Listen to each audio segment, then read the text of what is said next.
Hello दोस्तों, मैं आपकी अपनी दोस्त और होस्ट अमनदीप कौर आपका स्वागत करती हूं आपके अपने यूट्यूब चैनल पर।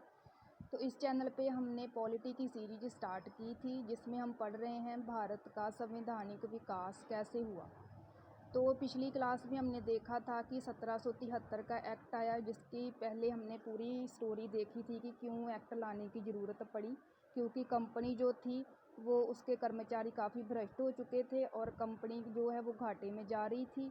तब वहाँ के व्यापारियों ने या वहाँ के जो मिनिस्टर थे उन्होंने ब्रिटिश सरकार पर दबाव डाला कि इस कंपनी को थोड़ा कंट्रोल करें।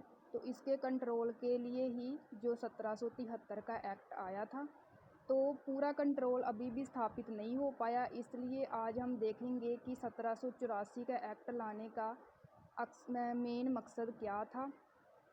तो चलिए आज हम शुरू करते हैं अगला एक्ट 1784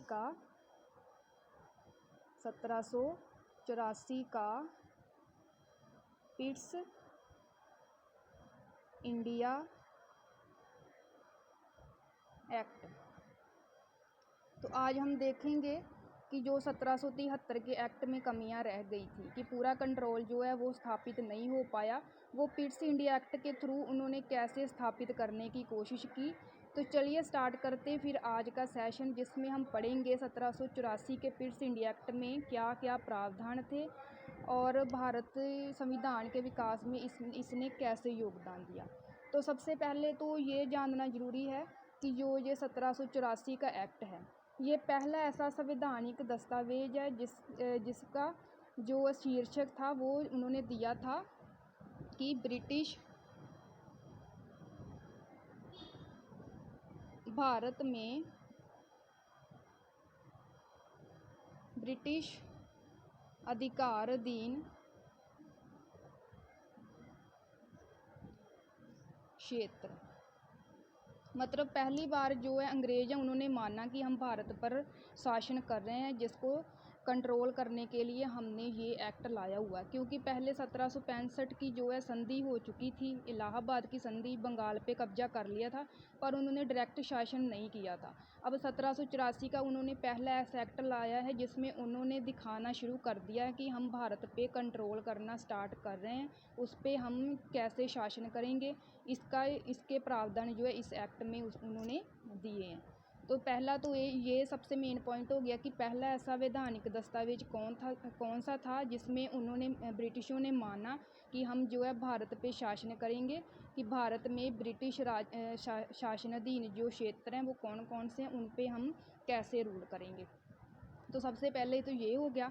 अब उन्होंने क्या किया कि जैसे पहले कंपनी के हमने देखे थे कि कोर्ट ऑफ डायरेक्टर्स थे, 24 कोर्ट ऑफ डायरेक्टर्स थे, जो कि ब्रिटिश कंपनी थी उनके ऊपर जो सर्वोच्च संस्था थी वो थे कोर्ट ऑफ डायरेक्टर्स। तो यही सब काम करते थे, व्यापारिक कार्य भी यही देखते थे कंपनी के, और जो राजनीतिक कार्य हैं वो भी यही देखते थे। अब क्या क्या ब्रिटिश सरकार ने कि इनके जो व्यापारिक company British east India company है उसके व्यापारिक कार्य और राजनीतिक कार्यों को अलग अलग कर दिया कि आप ये कोर्ट ऑफ डायरेक्टर्स ही दोनों का अब से नहीं देखेंगे। जो कोर्ट ऑफ डायरेक्टर्स हैं वो सिर्फ क्या देखेंगे, व्यापारिक कार्य, कि जो व्यापार कर रहे हैं इसके लिए जो भी कानून नियम बनाने हैं वो कौन देखेंगे, कोर्ट ऑफ डायरेक्टर्स। तो व्यापारिक कार्य कौन देखेगा, कोर्ट ऑफ डायरेक्टर्स। और जो यहाँ पर राजनीतिक कार्य होंगे, राजनीतिक कार्य मतलब जैसे बंगाल पे कब्जा कर लिया है, अब बंगाल जो है वो किसके साथ संधि करेगा, युद्ध करेगा या कुछ भी ऐसा, जो आगे जो क्षेत्र जीत रहे हैं उनके ऊपर शासन कैसे करना है, उनके किस राज्यों के साथ संबंध होगा, ये सब आ जाता है राजनीतिक कार्य में। तो राजनीतिक कार्यों के लिए उन्होंने एक नई संस्था बना दी ब्रिटिश सरकार ने, जिसको बोला गया राजनीतिक कार्य जो अलग कर दिए थे उसकी जो कानून वगैरह बनाने के लिए कौन सी संस्था बनेगी, बोर्ड ऑफ कंट्रोल। ये बना दी उन्होंने एक संस्था, ताकि जो कंपनी के व्यापारिक कार्य हैं और राजनीतिक कार्य हैं उनको अलग कर दिया जाए। तो बोर्ड ऑफ कंट्रोल में कितने मेंबर थे, 6 मेंबर थे, जो कि ब्रिटिश क्राउन जो है वो नियुक्त करता था। अब यहाँ पर ये देखने की बात है कि जैसे 1765 की संधि हुई थी, उसमें भारत में द्वैध शासन लागू हो गया था। द्वैध शासन का मतलब होता है कि दो लोग शासन करें। एक तो जो जो मतलब वित्तीय कार्य थे वो देख रही थी ब्रिटिश कंपनी, और जो वहाँ के राजनीतिक कार्य थे वो देख रहा था वहाँ का नवाब। तो फिर 1772 में जो वारन हेस्टिंग आया था उसने ये द्वैध शासन ख़त्म कर दिया था। लेकिन अब 1784 में ये द्वैध शासन फिर से लागू हो गया, क्योंकि एक तो कोर्ट ऑफ डायरेक्टर्स जो है वो ब्रिटिश कंपनी के थ्रू शासन करेंगे, और जो बोर्ड ऑफ कंट्रोल है इनके थ्रू शासन करेगा ब्रिटिश क्राउन। तो भारत पे फिर से द्वैध शासन लागू हो चुका है। ये हो गया हमारा दूसरा प्रावधान कि यहाँ पर क्या हुआ है कि जो व्यापारिक कार्य हैं और राजनीतिक कार्य हैं उनको अलग कर दिया गया है, जिसके लिए बोर्ड ऑफ कंट्रोल नाम की नई संस्था जो है वो बना दी गई है। सबसे पहले फिर हम आगे देखते हैं कि यहाँ जो गवर्नर जनरल की 1773 में कार्यकारी परिषद बनी थी उसमें 4 मेंबर जोड़े थे, लेकिन अब उस मेंबर 4 से घटा के कितने कर दिए हैं, 3।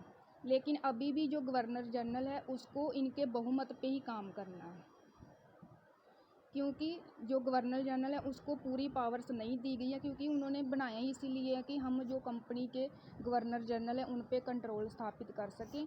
तो ये तो होगी कि उसके जो मेंबर हैं वो 3 कर दिए गए।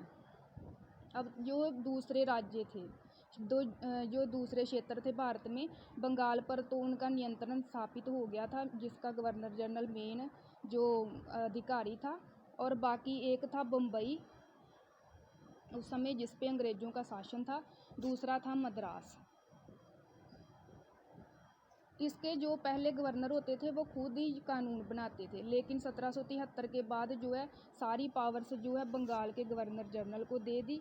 अब यहाँ पर इसका नियंत्रण करने के लिए बंगाल के गवर्नर जनरल को एक अधिकारी नियुक्त कर दिया गया कि इसका आप नियंत्रण भी कर सकते हैं और निरीक्षण भी कर सकते हैं कि ये काम कैसे करेंगे। अब यहाँ पर एक प्रावधान ये भी कर दिया कि जो बम्बई और मद्रास के गवर्नर है, अगर वहाँ की जो मतलब जैसे गवर्नर जनरल के लिए 3 मेंबर की कार्यकारी परिषद बनाई हुई थी, वैसे ही बम्बई और मद्रास के लिए भी जो गवर्नर थे उनके लिए भी 3 मेंबर्स की कार्यकारी परिषद बनाई हुई थी।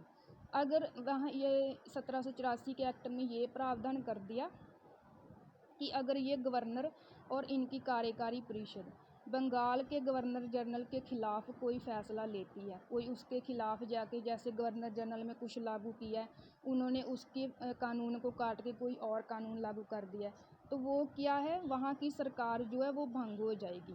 मतलब वहाँ की जो कार्यकारी परिषद और गवर्नर को अपना पद जो है वो खाली करना पड़ेगा। इसलिए सारी पावर्स किसके अंडर आ गई हैं, बंगाल के गवर्नर जनरल के। तो एक प्रावधान ये हो गया कि जो मद्रास और बम्बई है वो बंगाल के गवर्नर जनरल के निरीक्षण और नियंत्रण के अधीन आ गया है। फिर क्या हुआ कि जो यहाँ पर ब्रिटिश अधिकारी काम कर रहे हैं, अब शासन करना है तो अधिकारी भी आएंगे, कोई पुलिस के या कुछ भी सेना के, तो अगर वो कोई किसी भारतीय के साथ कोई दुर्व्यवहार करते हैं तो उनके खिलाफ़ अगर किसी भारतीय ने कोई शिकायत करनी है तो उसके लिए शिकायत जाके किधर कर सकते हैं, इंग्लैंड में। इंग्लैंड में उन्होंने प्रावधान कर दिया कि अगर आपको किसी ब्रिटिश अधिकारी से कोई प्रॉब्लम है तो इंग्लैंड में। अब यहाँ पर अंग्रेज़ों का दोगलापन देखो कि भारत की जनता तो पहले ही अनएजुकेटेड है, ऊपर से गरीब है, इतना तो लूट लिया, गरीब तो होनी थी। तो अगर कोई ब्रिटिश अधिकारी इधर उनसे दुर्व्यवहार करेगा या उनसे कुछ ज़्यादा टैक्स लेगा, उनसे कुछ ज़्यादा कर लेगा, तो वो इंग्लैंड कैसे चले जाएंगे। देखने जैसे हाथी के दांत देखने के कुछ और खाने के कुछ और होते हैं, वैसे ही ये इन्होंने प्रावधान कर दिया कि अगर आपको कुछ शिकायत वगैरह करनी है तो आप इंग्लैंड में जाके कर सकते। अब इतनी दूर कौन जाएगा, वो भी भारतीय बेचारे। तो ये तो कोई प्रावधान का कुछ मीनिंग बनता ही नहीं है। तो एक प्रावधान ये हो गया। अगला प्रावधान उन्होंने क्या किया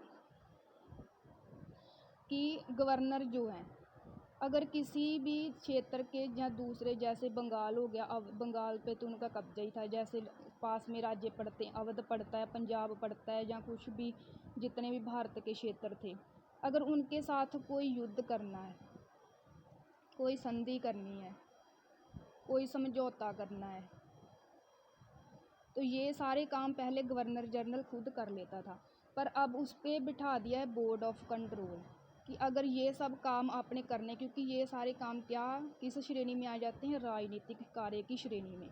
अगर ये सारे काम करने हैं तो उससे पहले बोर्ड ऑफ कंट्रोल की मंजूरी लेना जो है वो ज़रूरी कर दिया गया। तो ये सारे प्रावधान थे 1784 के पिट्स इंडिया एक्ट के, जिसका मेन मकसद यही था कि भारत में जो ब्रिटिश कंपनी है उसको कंट्रोल कैसे किया जाए और एक केंद्रीय व्यवस्था बना दी जाए जिसमें सारी पावर्स जो है वो गवर्नर जनरल के अंडर कर दी गई और भारत पे जो है द्वैध शासन लागू हो गया। एक तो बोर्ड ऑफ कंट्रोल के द्वारा ब्रिटिश क्राउन जो है वो भारत पे शासन कर रहा था और एक था कोर्ट ऑफ डायरेक्टर्स जो है ब्रिटिश कंपनी के थ्रू जो भारत पे शासन कर रहे हैं। तो चलिए आज का सेशन हम यहीं पे समाप्त करते हैं। आगे हम दूसरे जो इसके बाद एक्ट आएगा उस पर हम कल बात करेंगे। तो चलिए इसी के साथ हम समाप्त करते हैं। गुड बाय, धन्यवाद।